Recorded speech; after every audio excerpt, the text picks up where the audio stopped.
video, I'm going to share with you 10 common money habits that keep you poor and how to stop these habits now.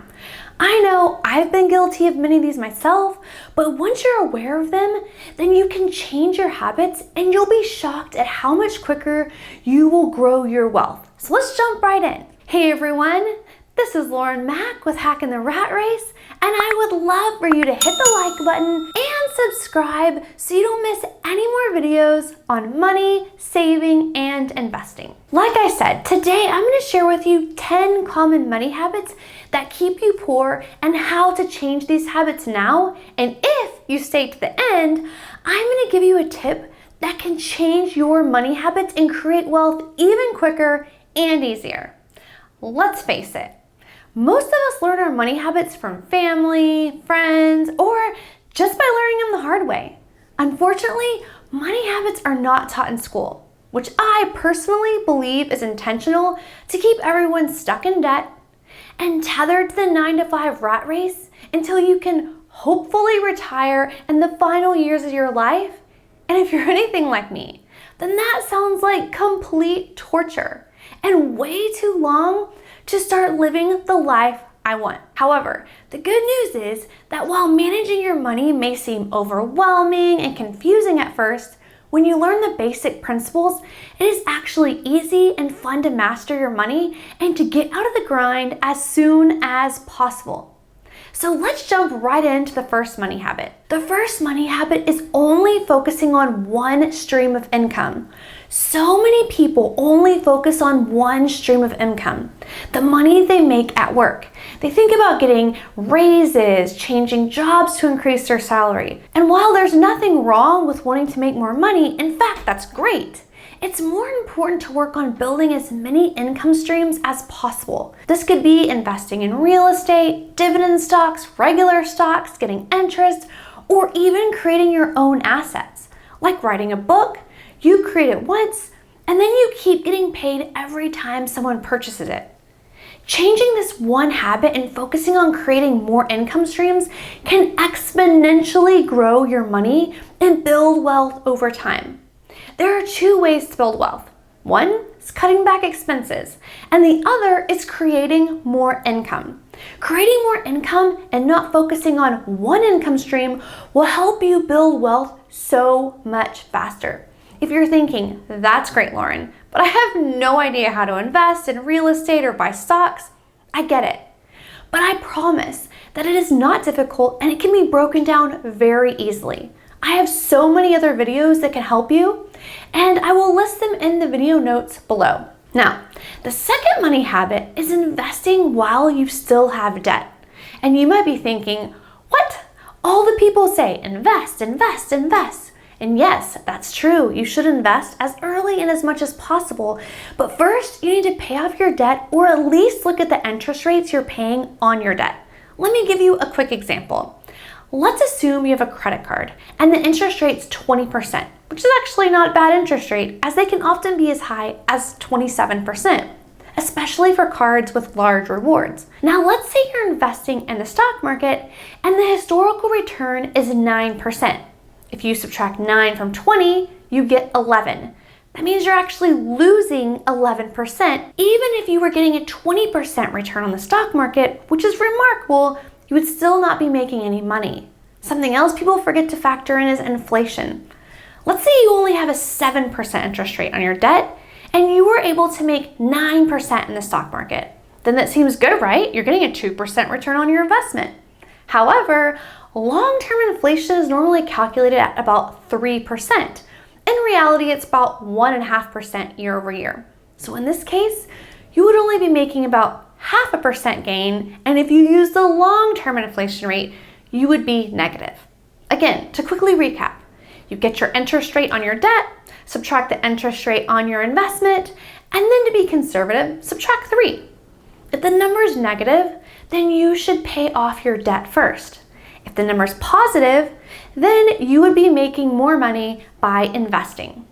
Here's the last thing to consider. When you pay off your debt, you're getting an automatic return on your investment and the interest you're not having to spend.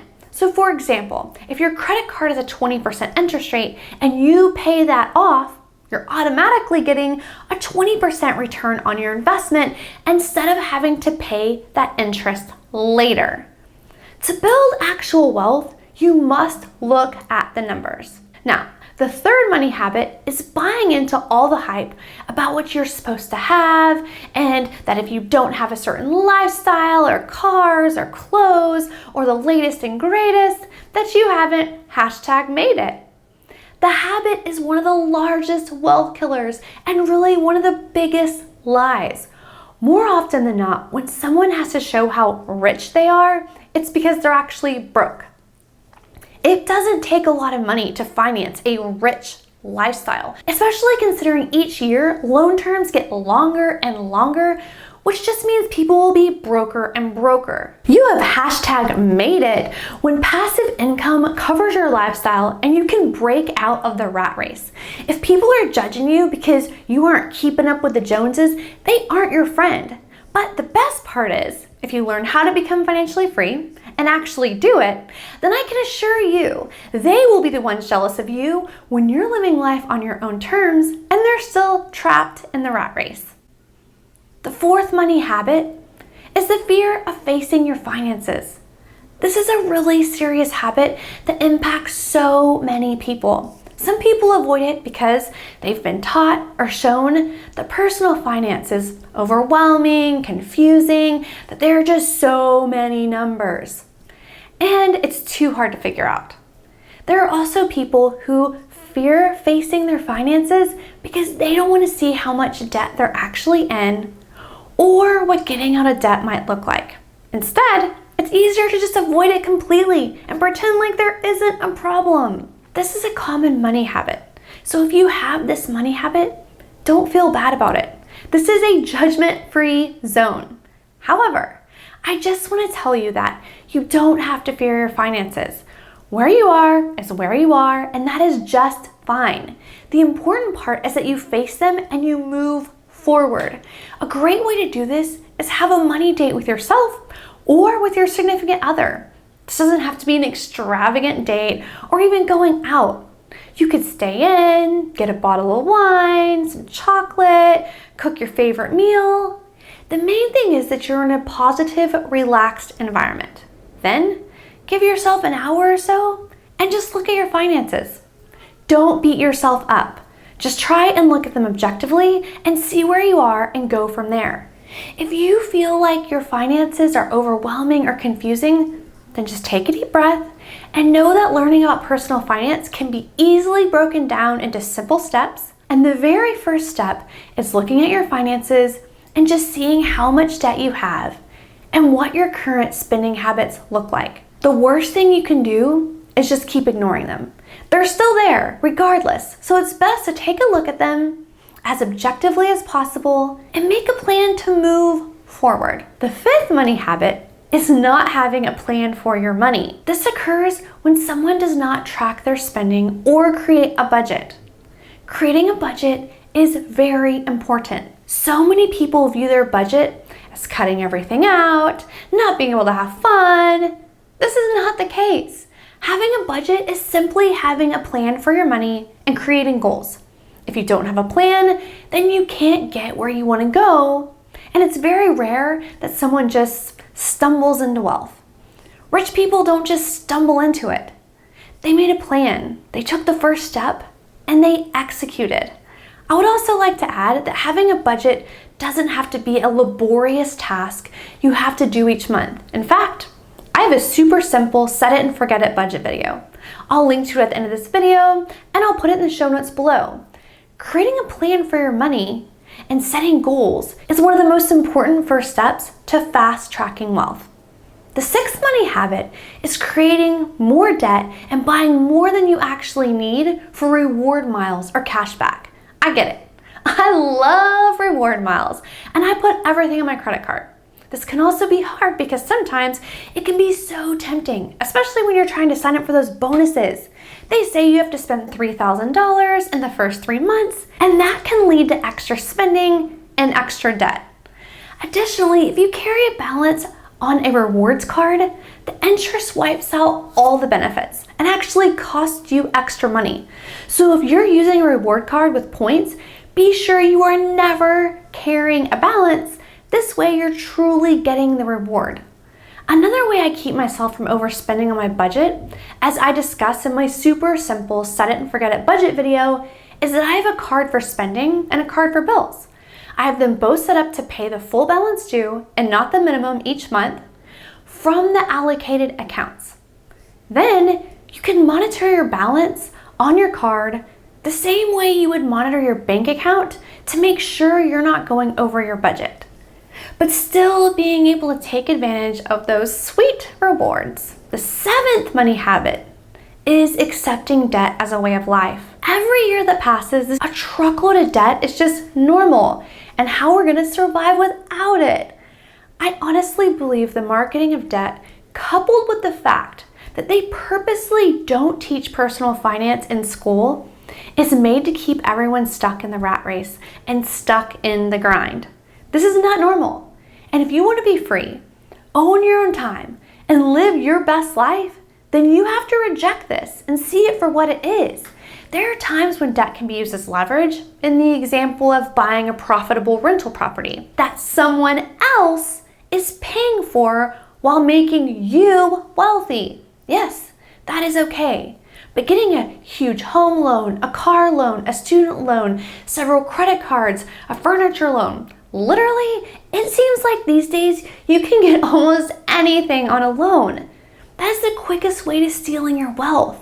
Please learn from others' mistakes, including mine, and take the better path. I had student loan debt. At one time I got a car with 0% interest. I had credit card debt and so on. I even knew better. And I don't do these things now, but sometimes you just get sucked in. I totally get it. But as soon as you can see what it's really for, get out of debt, stay out of debt, the sooner you'll be on your way to building true wealth. The 8th money habit is spending more money than you make. This is a very common money habit that keeps people poor. This is why it's so important that you look at your finances and see where you are. This doesn't mean cutting everything, including all the fun out of your budget.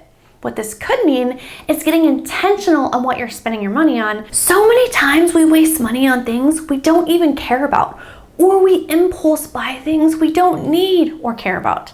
If you're currently spending more than you're making, then I would start with the 5th money habit. Make a plan for your money. Then spend your money wisely on things you really care about and are excited about, and then cut out all the other stuff that's just eroding your budget. The 9th money habit is having a poor money mindset.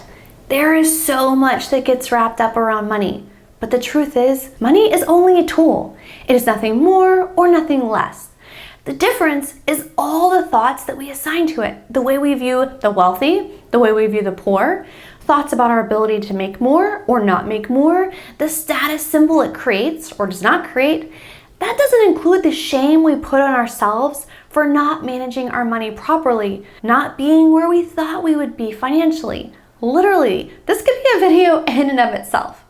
The main thing to do is when you're having thoughts about money or assigning beliefs to money is to recognize that it's happening and then remind yourself that money is only a tool and all the rest of those thoughts are created. If you learn how to master the tool, then you can use it to grow your wealth. But you have to recognize and acknowledge those thoughts and or beliefs, and then over time, reframe your perspective. The 10th money habit is not investing soon enough. And I know, you're probably thinking, earlier you said, don't invest until you pay off your debt. That is true. And I would pay off your debt as soon as possible because again, it's a guaranteed return on your investment.